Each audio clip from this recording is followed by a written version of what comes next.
Donc, RICOP est une SIC, donc une société coopérative d'intérêt collectif, qui est organisée autour de 5 collèges de sociétaires. On a le collège des personnes physiques, on a le collège des personnes morales. En fait, on a 2 collèges de personnes morales. On a le collège des personnes morales qu'on appelle les bénéficiaires personnes morales, donc ceux qui vont bénéficier directement du service, et le collège des partenaires techniques et financiers.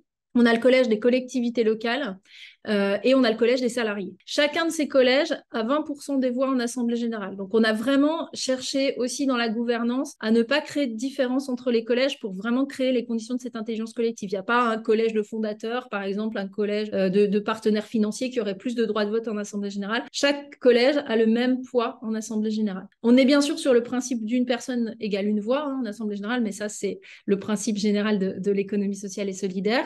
Donc, la gouvernance de la SIC, elle est organisée de la manière suivante. Donc, c'est une société anonyme à conseil d'administration et direction générale.